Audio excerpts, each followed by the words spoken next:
ته ډېر ثوابونه ګټې او زموږ اسلام موږ ته په دې باره کې ډېر شیان راښولي دي. نو اکثره خلک د اسلام صرف د نو دواړې خواصه چوچکه په دواړو لاسو کېږي. هغه خلک هم کمپلین کوي، دا خلک هم امام ته خو دا کمپلینونه راځي، شکایتونه راځي. یوازې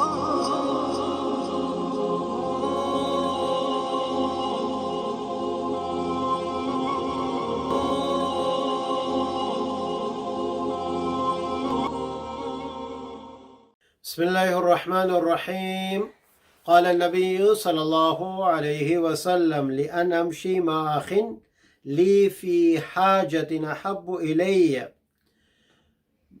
رسول الله صلى الله عليه وسلم مشت صرف منځ نه دی راښولی، مشت صرف زکات نه دی راښولی، روژه نه دی راښولی، او دغسې زموږ اسلام صرف روژه او زکات نه دی، حج نه دی، بلکې زموږ اسلام یو ډېر مکمله، یو ډېر ښایسته مذهب دی چې د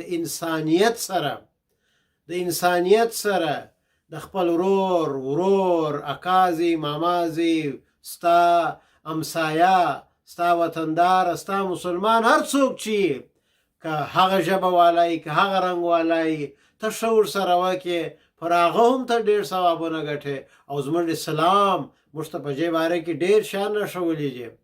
نو اکثره خلک د اسلام صرف د دې شیانو سره یو ځای کې لمونځ دی، روژه ده، 5 بناوې دي. یا اسلام خو ډېر لوی او دغسې ډېر ښایسته مذهب دی. مور ته ویل سوي چې د زوی حق ادا کړه، دا ستا اسلام دی. زوی ته ویل سوي چې د مور په خوله کوه، دا ستا اسلام دی. نو اوس امام طبراني رحمت الله علیه یو حدیث نقل کړی دی. دی وایي چې رسول صلی الله علیه وسلم وایي زما یو ورور دی، مسلمان یو ورور، د ده په حاجت کې زه یو کوشش کوم، امشي معنا یو کوشش کوم، احب الیه، وایي دا مې در دغه خوښ دی ان اعتکف فی هذا المسجد شهرا، وایي دا مې درجې خوښ دی چې په مسجد نبوي کې یوه میاشت اعتکاف وکم. دغه مې پر خوښ دی چې یو مسلمان ورور دی، د هغه سره زه هلپ وکم، د هغه مدد وکم. سبحان الله، یوه ورځ اعتکاف ثوابونه یې څونه دي او بیا څونه زور غواړي. دا د یوه میاشت اعتکاف دی، بیا په مسجد نبوي کې دی. مګر رسول صلی الله علیه وسلم خپل امت ته دا وایي ګورئ هغه هم ډېر ښه دی اعتکاف، مګر زما دا خوښ دی چې مسلمان ورور دی، د هغه یو تکلیف ځنځه لرې کړمه، زما په سبب یو کوشش وکړم، امشي زه یو کوشش وکړم. نو دا زموږ ټول دپاره یو پیغام دی چې یو څوک په یو تکلیف یې یو ضرورت ورته لري، که د پیسو د خوا که د خبرو د خوا د هرې خوا چې یې موږ باید چې د ده سره هلپ وکړو، د سره مدد وکړو. اوس نو په دغه کې زه یو خبره ډېر مختصره او ډېر مهمه خبره د کورنۍ ژوند په باره کې درته وایم. د خاوند و مېرمنه، دلته اوس د خاوند و مېرمنه خبره وکړو. بعض خاوندان داسې دي چې د بانجې خورا ښه یې، د انډیوالانو سره د دورو سره بیخي ښه یې، انډیوالان ورته خدای دې ستا غم نه راکوي ورورکه، یاره خدای دې ستا غم نه راکوي، په هر ځای کې دی ورته تیار یې، هر شیان یې دی انتظام کوي. مګر چې په کور کې بیا راسي بیا دا کار نه دی، معنا د خپل مېرمنې سره داسې نه. زه په دې درته وایم چې دا حدیث ډېر خلک عمل پر کوي، مګر د بانجې کوي، په کور کې بیا نه یې. د بانجې د نورو سره ښه دی، ډېر ښه دی، ولې هلته خو ده ته ویل کېږي د واجې څه خدای دې ستا غم نه راکوي. نو دا د خاوندانو طرف څه ډېر کمپلینونه راغلي دي چې دی د بانجې خو خورا ښه خدمت کوي، په مخ ته یې، مګر چې کور ته راسي په مېرمنې سره د فامیل سره هغسې نه. دا خو د خاوندانو یو کمزوري ده.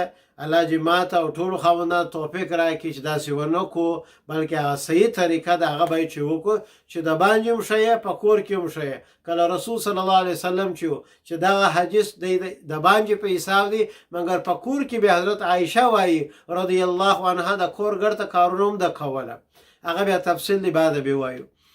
اوس نو بیا د مېرمنې د طرف څه د هغو طرف څه بیا هم دا غلچانې کېږي. هغه دا غلچانې کېږي چې واده ته ځي، یو پارټي ته ځي، داسې ځان جوړ کړي، داسې ځان تیار کړي، داسې کالي واغوندي چې هغه ښه کالي چې دا لري هغه استعمالي. مګر په کور کې چې بیا راسي د خاوند دپاره هغه یو زاړه کالي، هغه یو پخواني کالي هغه یې ورته اغوستي، ځان یې نه جوړ کړی، نو ډېر نارینه بیا غلط لارې ته ولاړ سي، غلط کتل ته ولاړ سي، په دې کې دا هم ګناهکاره ده. نو په دغه زه وایم که نارینه که خاوند دی که مېرمنه ده، یو د دې د باندې ژوند دی، یو دی د کور ژوند دی.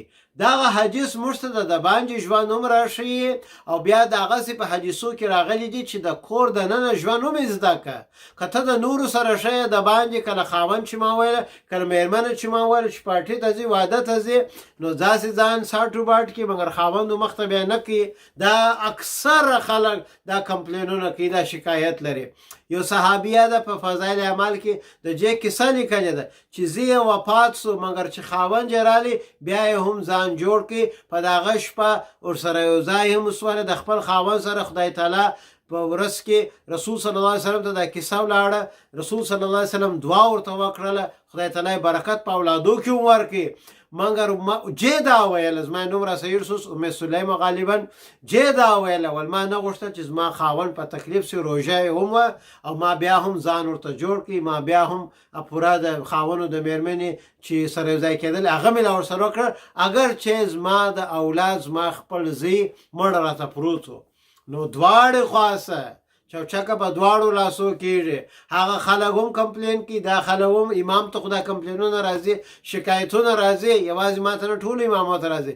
نو زما دا یو ګزارش دی خاوند ته هم مېرمنې ته هم چې که غواړي چې ښایسته ژوند سي د باندې ژوند هغه هم زده کړه چې اسلام چې شوی، بیا چې نو ته په کور کې راسې په کور کې اسلام چې شوی هغه هم زده کړه. واخر دعوانا ان الحمد لله رب العالمین.